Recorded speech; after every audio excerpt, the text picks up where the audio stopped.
Bismillah ar-Rahman ar-Rahim, Alhamdulillah Rabbil Alameen, Allahumma salli ala Sayyidina Muhammadin wa ala alihi wasallam. Welcome to another session of Ramadan Live, and my session on exploring the beautiful names in the Qur'an. It's good to be back. I'm just going to read a few announcements um, about the college, Cambridge Muslim College, as I'm sure people tuning in will be aware, is an independent institute of higher education. We're also a charity. We need your support to grow, and that means generosity for our friends, patrons, and supporters. And if you're in the UK, where we're based, or across the world, because we do online programs too, please help Cambridge Muslim College train future generations of Muslim scholars, thinkers, and leaders, and continuing delivering programs like Ramadan Live. You can help us continue our work through regular giving, become a friend or a patron of the college through one-off donations, or whatever the amount that you like. You also can pay zakah directly benefiting students. You can visit us on cambridgemuslimcollege.ac.uk/donate and donate today. So with our session, alhamdulillah, we've been exploring the names of Allah in the Quran, and particularly for the theological frame, that of Imam al-Maturidi, Abu Mansur al-Maturidi, a great Hanafi scholar of the 4th/10th century. And we've discussed a number of attributes so far. In the first session, I gave a kind of general overview of the framework that he uses to think about these matters of the divine names, that al-Asma al-Husna, beautiful names. And we talked about our name Ar-Rahman, Ar-Rahim, Al-Latif, and Al-Bar. I also, in the second session, I turned to names such as Al-Sami' Al-Basir, Al-Alim, and Al-Hakim. And today I want to discuss the names Al-Aziz, Al-Azim, and Al-Jabar, Al-Mutakabbir. So one of the things about the names that we have today is that they relate in various ways to Allah's glory, His might, His power and authority. And so these are important aspects of the Quranic discourse on God Most High.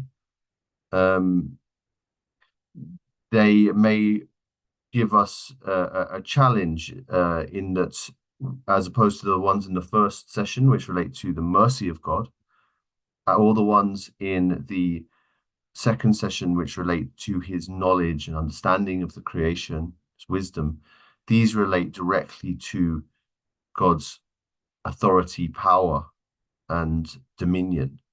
And this can be challenging because as creation, we're beneath that power. We're subject to it. So this is interesting for us to consider.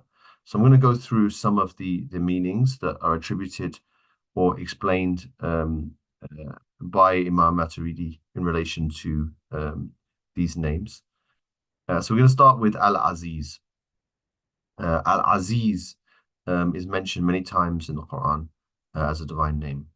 It can be translated in different ways, and we're going to see this actually in the meanings that can be given to it. One of the meanings is related to a kind of capacity, power, might, but others might relate more to the idea of honor as well. So in terms of the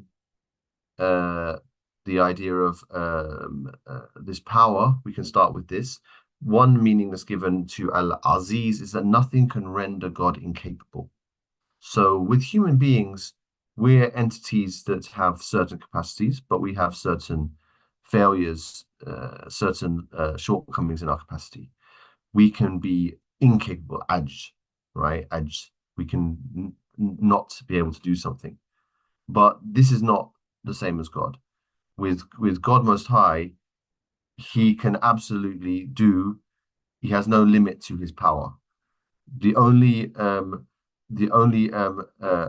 constraint, not really a constraint, but the only thing, so to speak, of a constraint we can apply, according to Al-Maturidi's theology, is that God's power never acts contrary to his other attributes. So his power is never, and particularly this is important in relation to the wisdom of God. So God's power never goes against his wisdom. He never acts powerfully in a way that's not wise, because that would be to make him unwise. And we've established that God is wise. But nothing can render him incapable in and of himself. That he can do anything that he likes, but obviously not something that's logically contradictory or foolish, because that would be inappropriate for lordship. So he has full authority and power over the creation that he's made, unlike us. And then in terms of this idea of honor now,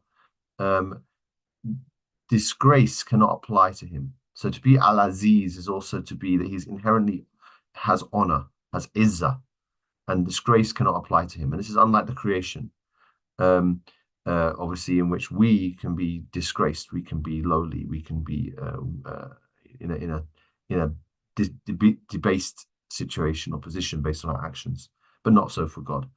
And also, it's an important aspect that the creation cannot dishonor God. They can only ultimately dishonor themselves. So even if they disobey God or slander or speak badly or act badly, none of this detracts from God's izzah. None of it takes away from God's honor. And also, God is the one who bestows honor. He confers honor. So everything beneath God, everything in the world that God has created, receives any honor that it has from God Most High. And any honor that something has in the world returns also to him. So this is a very important concept. So the honoring relates to God's aspect of being Al-Aziz. Now, this relates to the way he's created the world. So in terms, I've mentioned before that for Al-Maturidi, the names return to attributes. And so we can see that this name returns to, depending on the way we're interpreting the name, it will return to his qudra, his power, which I mentioned, or in terms of this honoring, this is related in particular to his creating the world, and the way he's created and his status as the creator. This is, or in some respects, it could relate to his wisdom as well. Okay, then we can also mention the meaning of Al-Aziz can also be taken to mean Al-Muntaqim, the avenger. So the Muntaqim is the one who avenges or who takes action of an avenging nature, or renders vengeance, you could say, or punishes. So he's the avenger for his friends, and also, according to Al-Maturidi, the severe as shadid against his enemies. So Allah does have friends and enemies. This is a translation of Arabic terms. Friends here are his awliya, and his enemies are his a'da, those who have enmity to him. So his friends, in this sense, in a sense, we could say all of the believers are his friends, but he does also have a special category of the awliya, i.e. the saints, those people who are devout in their worship of God, and they are his friends in the more specified sense. And so this relates, of course, this can be related to various things, including a well-known hadith that mention about how God will act for his awliya, for his friends, and against his enemies. The avenger is also avenges against those who oppose his command or associate others with him in his divinity and lordship. So again, the enmity relates to disobedience, shirk being the worst, disobedience associating partners with God, so to worship another alongside God. But any disobedience would also potentially have enmity, opposing his command. Now, this is important. This is not something for the believers. Why?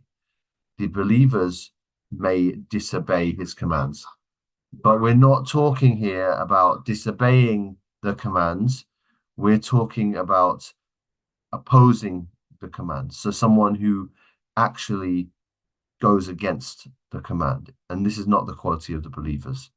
So to declare against his commands. Rather, believers are those who accept his command, but may fall short in obeying it. They don't declare it null and void. They don't say this is not God's command. This is because that is disbelief. So this is an important point to be careful about this point. So belief is acknowledgement of God and what comes from God, including His command. Allah is also the one who makes the creation poor and impoverished. So this is also a meaning of Al-Aziz, is that Allah actually impoverishes as well. So He is the one who gives wealth, but also He's the one who gives poverty, who gives difficulty as well, challenges. And so this is a meaning as well. And this is part, again, of what God does in terms of creating. Back to the idea of might and power, God is mighty in overwhelming things. All things are by His command. So everything is by the divine command.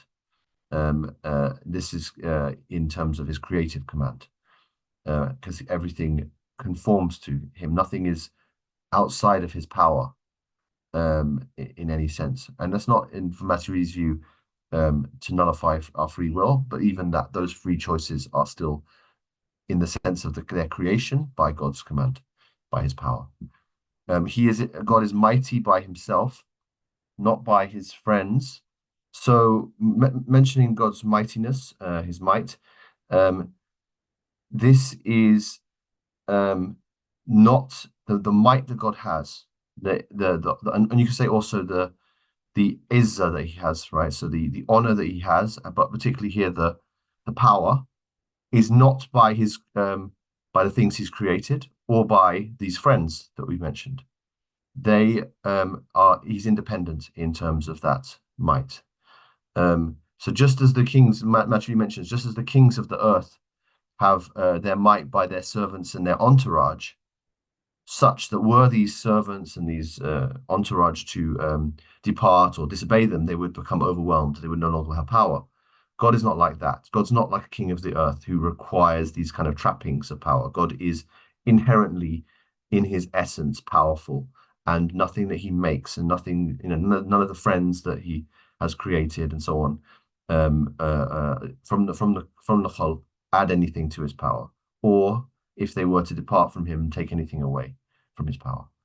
And God also can and does destroy whoever He wants from His servants, and that destruction does not make Him weak or deficient in His dominion or authority. So His action of destroying those things that He destroys, just as He creates, does not take away from His power or authority in any way. So even if He was to destroy everything in the world, and for there to be nothing left, this would not diminish Him in any sense. And then, as I mentioned already, disbelievers not praising Him does not disgrace Him.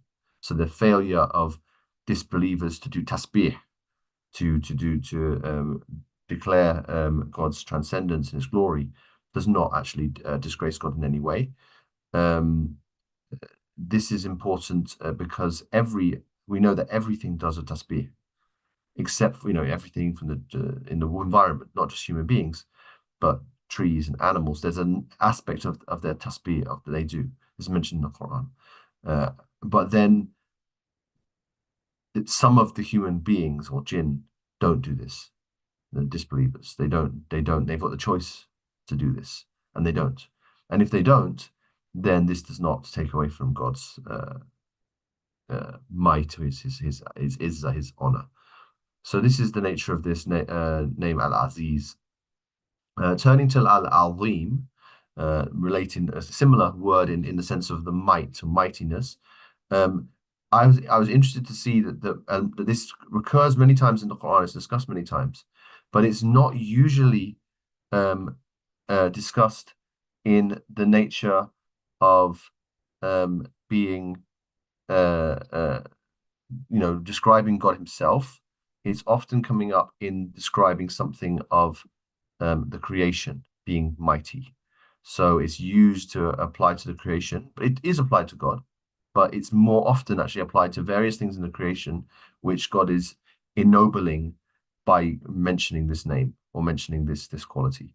So there are a couple of examples which I'll mention where Maturidi applies it to God and discusses the meaning.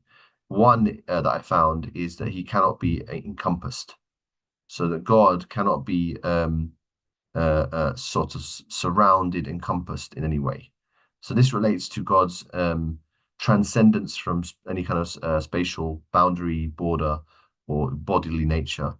And interestingly, this is connected with the language that's used when thinking about the beatific vision. So when believers on the Day of Judgment will see God with their eyes, with their vision, but God will not be encompassed by that. He will not be sort of surrounded. This refers to, for example, if you were to even, if you were to put anything in your visual field. So I'm looking at a laptop right now. And then around, I can see the edges of that laptop, and I can see beyond that the kind of wall and the bookshelf or whatever. And anything that we see, either directly in that moment or in principle, something else can be around that thing. This is the nature of sight in the world that we inhabit.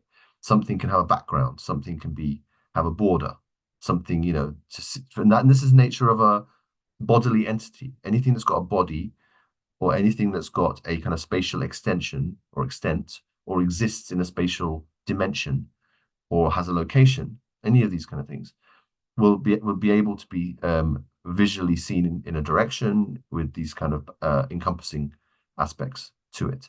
And this is being denied by Al-Maturidi to God, and particularly in relation to the fact that believers will still see God, but just not in this way. So it's a seeing that's entirely unlike the seeing of the world, but yet it's still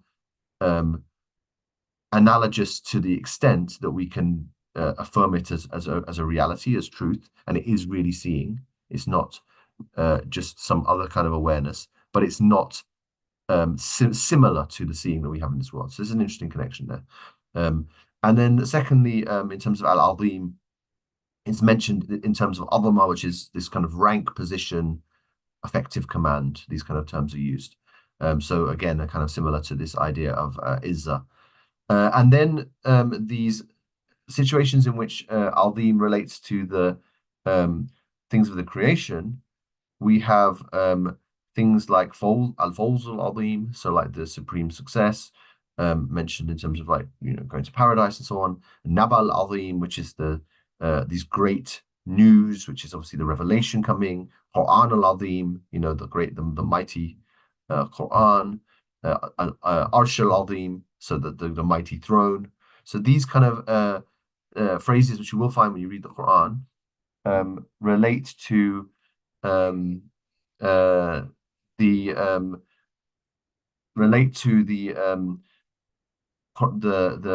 quality of these things being ennobled by God.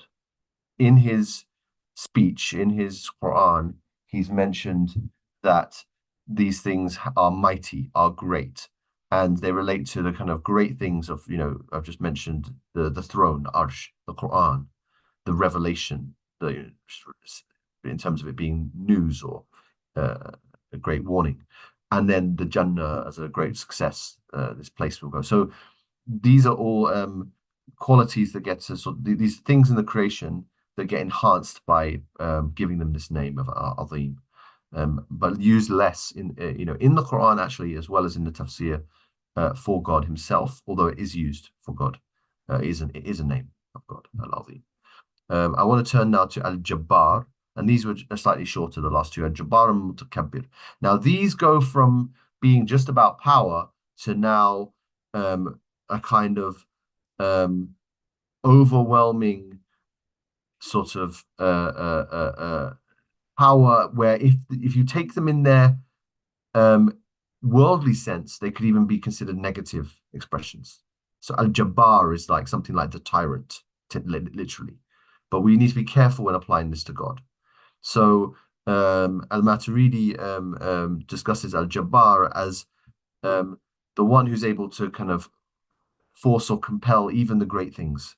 So it's it's like a more emphatic way of saying God's powerful, that even these great things or mighty things can be uh, dealt with. So even the vast universe, think how, if you've ever seen these animations of how big the universe is, how vast it is, how much is going on, how many millions, billions of stars and so on there are. And yet this is nothing for God to control. And so it's related to this kind of extensive power, and ultimately omnipotence and might. So the it relates to what's known as Jabarut being omnipotence. Um, so it's taken away in its application from God from any negative meaning, and just expressing this absolute power for God. So it relates ultimately to this attribute that's known as the Qudra of God. But the reason we are given different words, different expressions, different names are for us to understand that when God applies his power to things in the world, there are distinct meanings that come from that in terms of the creation. So it's valuable for us to be able to have these different terms, and Allah has chosen in his wisdom to reveal these different words and terms in order for us to understand more about him. And this is in relation not to necessarily to him having a different reality beyond what we know of as his Qudra. It's not that there's his Jabar is something else. It's that he has his Qudra. This is according to Al-Maturidi's understanding, of course. He has his Qudra, which is his power. But when that power is applied with his creative action, then this we can express this in different ways in terms of our understanding of how it is that God is so powerful, how it is, and how astounding that is to us. And so this way of describing himself is useful for us to understand the extent of his power. And then likewise, you have the term Al-Mutakabbir. Now, the Mutakabbir is someone who has what's known as takabbur in the world. Takabbur is arrogance. So, to apply that to God is very interesting, but we need to be careful to do it in a respectful way.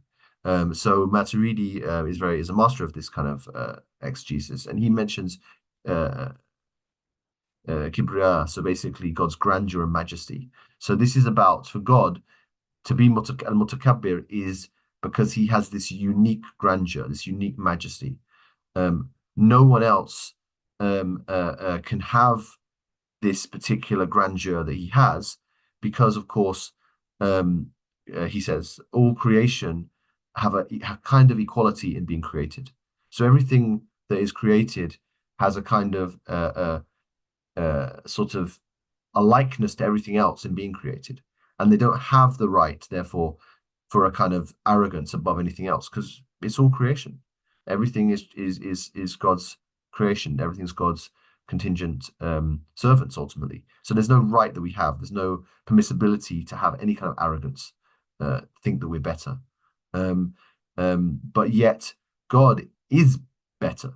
To be frank, God is he is lofty. He is elevated. He's singled out above us, and he is the creator of us. And so ultimately, he brings back this name of Mutakabbir for God being one and unique.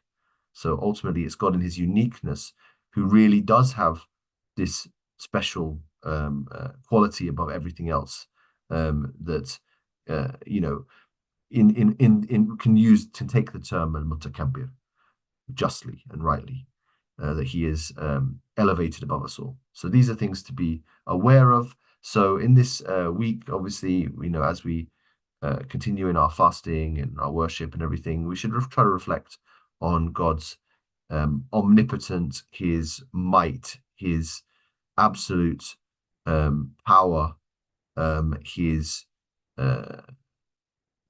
uniqueness, and so on, and his honor, and his giving of honor, and his inability, the impossibility of him being incapable or disgraced in any of all these things that I've mentioned.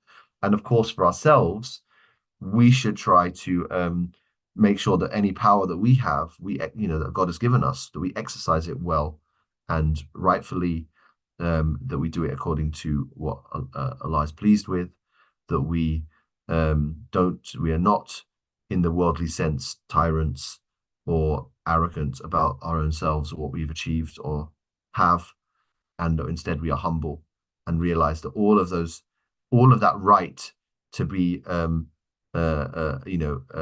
be above and elevated and lofty, it all belongs to God, not to us.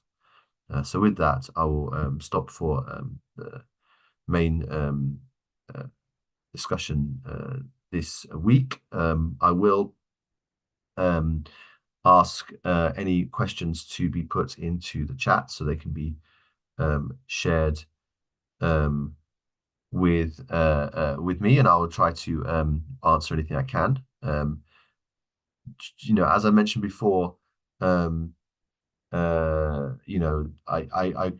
can do my best with questions, but if I have my limitations as well. But don't feel afraid to ask. It's the best thing sometimes. But I know that people need to be logged in a certain way, and it might not be easy for everyone to access, and people are also preparing for iftar and so on. So I've seen I've got no questions so far. I'm going to give it a couple of minutes more, or a few moments more at least, just to see if anyone does have any questions. I will be happy to answer and try to explain. And if not, then we have a final session next week. I will go through the remainder of names that I think will be beneficial from those mentioned in the Quran.